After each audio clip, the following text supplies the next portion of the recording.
आत्मा मनुष्य के नाक के जरिए परमेश्वर ने उसके अंदर फूंकी। तीसरी बात, मनुष्य जीवित प्राणी बन गया।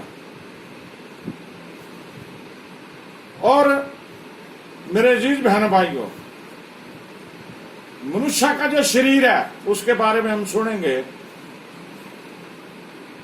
भजन संहिता 139 जबूर उसकी 14 आयत पढ़ें जरा। यहां पे दाऊद बादशाह बताता है कि तूने मुझे कितनी अद्भुत और भयानक रीति से सिरजा है। मैं तेरा धन्यवाद करूंगा। अब मैं तेरा धन्यवाद करूंगा इसलिए कि मैं भयानक और अद्भुत रीति से रचा गया हूँ। इसलिए कि मैं भयानक और अद्भुत रीति से रचा गया हूँ। तेरे काम तो आश्चर्य के हैं और तेरे कार्य तो आश्चर्य के हैं और मैं इसे भली भांति जानता हूँ। मैं इसे भली भांति जानता हूँ। जब परमेश्वर ने उत्पत्ति 2:7 में हमने पढ़ा, धरती की मिट्टी से उसने मनुष्य को बनाया और उसके नथनों में अपने प्राण, अपने आत्मा उसने दे दी और वो जीवित प्राणी बन गया। अब सवाल यह है कि उस समय तो परमेश्वर ने धरती की मिट्टी से बनाया और जब आदम और हवा को बना दिया परमेश्वर ने, तो जब पाप आ गया उनमें, तो पाप के कारण मृत्यु आ गई।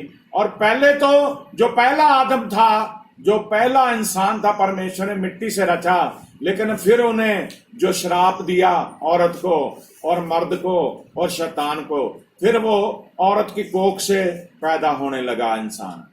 अब यहाँ पे भजनकार ये बताता है कि जब मैं अपनी माँ की कोख में बनाया जा रहा था, भयानक और अद्भुत रीति से बनाया जा रहा था। अगर हम मेडिकल जो स्टूडेंट है उनसे पूछें, जो डॉक्टर हमें बताएंगे कि 2 महीने तक माँ की कोख में बच्चा एक लहू होता है और उसके बाद परमेश्वर कैसे उसकी आंखें, नाक, उसका दांत, उसका पूरा शरीर बना देता है परमेश्वर। इसलिए दाऊद बादशाह कहता है कि तेरे आश्चर्य भरे कार्यों को कोई नहीं जान सकता। मुझे तूने क्या करा है, मैं तेरा धन्यवाद करूंगा इसलिए कि भयानक और अद्भुत रीति से रचा गया हूं। आमीन। परमेश्वर ने भयानक और अद्भुत रीति से हमें बनाया है। बाइबल हमें ये बताती है कि मनुष्य का शरीर भूमि की मिट्टी से रचा गया। मिट्टी का अगर हम उसका निरीक्षण करें, उसके बारे में जांच करें, तो हमें पता चलता है कि इसमें 96 प्रकार के तत्व विद्यमान हैं और मनुष्य में भी 96 तत्व है और वो हम समान रूप में हमारे शरीर के अंदर है। इनमें से कुछ के बारे में आपको मैं बताता हूं, जैसे calcium, carbon, chlorine, fluorine, hydrogen, iodine, लोहा, magnesium, nitrogen, oxygen, phosphorus, potassium, silicon और सोडियम। ये कुछ तत्व बताए गए हैं। टोटल 96 तत्व हैं। हम उत्पत्ति 3 की 19वीं पढ़ेंगे। मैंने ये बता दिया मुंह जुबानी, लेकिन आपको पढ़ाना चाहता हूं मैं। और अपने माथे के पसीने की रोटी खाया। अब जब शैतान ने हवा को बहका लिया, परमेश्वर ने तीनों को जब श्रापित किया, तो परमेश्वर ने मनुष्य के पतन के बाद उसे कहा कि तू अब अपने माथे के पसीने की रोटी खाया करेगा, बहुत मेहनत करेगा, तब तुझे खाना नसीब होगा और अंत में मिट्टी में मिल जाएगा। और अंत में क्या होगा, तू मिट्टी में ही मिल जाएगा, क्योंकि तू उसी में से निकाला गया है। क्योंकि तू उसी में से निकाला गया है। तू मिट्टी तो है और मिट्टी ही में मिल तू जाएगा। मिट्टी तो है, मिट्टी में ही मिल जाएगा। आमीन। जब इंसान मर जाता है तो उसे कब्र खोद के दबा देते हैं, मिट्टी से बना था मिट्टी में दबा देते हैं। अगर उसे जलाते भी हैं, वो भी पानी में बहा देते हैं, उसकी राख भी मिट्टी में मिल जाती है। इसलिए इंसान को परमेश्वर ने कहा तू मिट्टी ही है, मिट्टी से बना था और मिट्टी में फिर मिल जाएगा। आमीन। अब जो बात है मनुष्य की आत्मा, ये तो हमने शरीर के बारे में देखा। मनुष्य की आत्मा के बारे में, मनुष्य की आत्मा के बारे में हम, आत्मा मनुष्य को परमेश्वर के प्रति चेतना और परमेश्वर के साथ उसका संबंध स्थापित करने की एक योग्यता प्रदान करती है। हम यूहन्ना रसूल की इंजील उसका 4 अध्याय 24 आयत में पढ़ेंगे। यूहन्ना 4 की 24। परमेश्वर आत्मा है और परमेश्वर आत्मा है और अवश्य है कि उसकी आराधना करने वाले आत्मा और सच्चाई से अवश्य जरूरी है कि उसकी आराधना करने वाले आत्मा और सच्चाई से आराधना करें। अब परमेश्वर क्या है? स्पिरिट है, आत्मा है। परमेश्वर ने जो शब्द कहा था कि आओ आदम को अपने स्वरूप और अपनी समानता में बनाए, परमेश्वर ने उसको मिट्टी से बनाया और परमेश्वर ने उसके नथन में अपनी आत्मा दे दी। और इसी शब्द में ये पूरा आता है। दोबारा पढ़ दीजिए ऐसे ऊंची आवाज में। परमेश्वर आत्मा है। परमेश्वर आत्मा है। परमेश्वर आत्मा था, उसने अपने आप को इंसान के अंदर दे दिया। हाँ जी। और अवश्य है कि उसकी आराधना करने वाले आत्मा और सच्चाई से आराधना करें। उसकी आराधना करने वाले आत्मा और सच्चाई से क्या करें? आराधना करें। रोमियो 8:16 पढ़ दें जरा।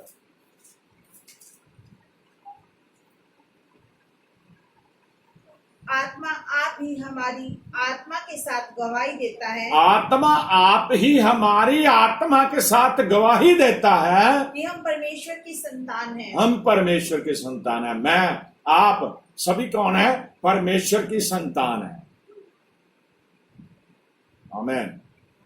आत्मा आप ही हमारी आत्मा से मिलकर गवाही देता है कि हम क्या है? परमेश्वर की संतान है।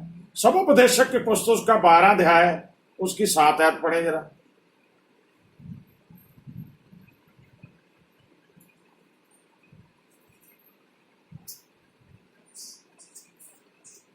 सबोपदेशक 12 की 7।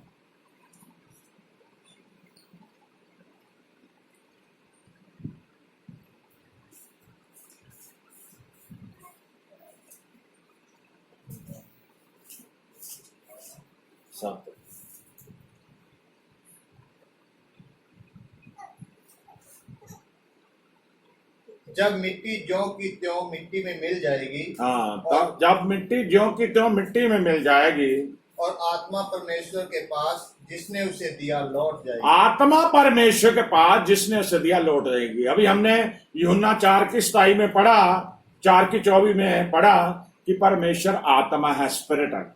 और यहाँ पे सबोपदेशक की पुस्तक में बताया गया तब मिट्टी ज्यों की त्यों मिट्टी में मिल जाएगी। जो शरीर है मिट्टी है, मिट्टी में मिल जाएगा। और आत्मा परमेश्वर के पास जिसने उसे दिया था लौट जाएगी। सबोपदेशक 3:21 भी पढ़े जरा।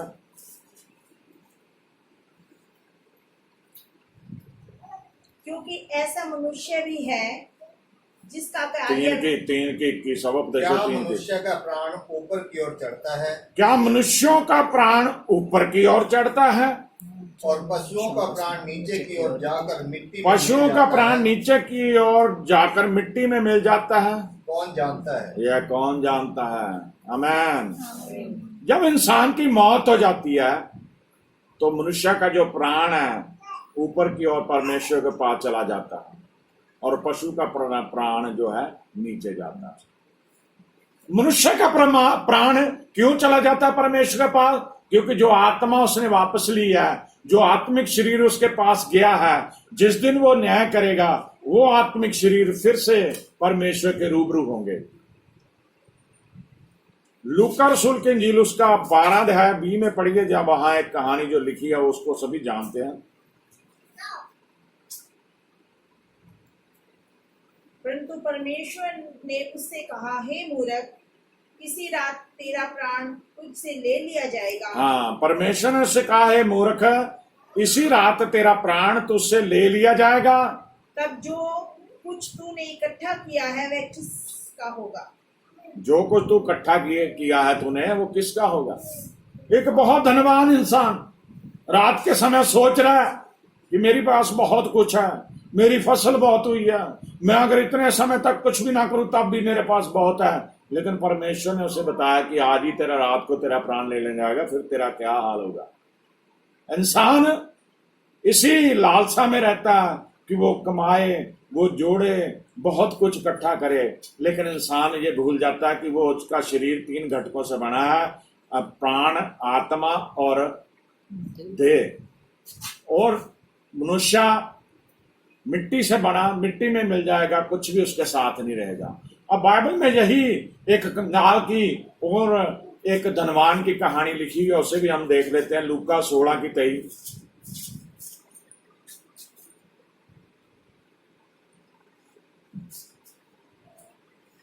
और अधिलोक में उसने पीड़ा में पड़े हुए अपनी ओर आंखें उठाई और दूर से अब्राहम की गोद में लाजर को देखा। अधोलोक में पड़े, उसने पीड़ा में पड़े हुए ऊपर को आंखें उठाई और उसने क्या देखा? लाजर को इब्राहिम की गोद में देखा। यहां पे क्लियर बात है लिखी हुई।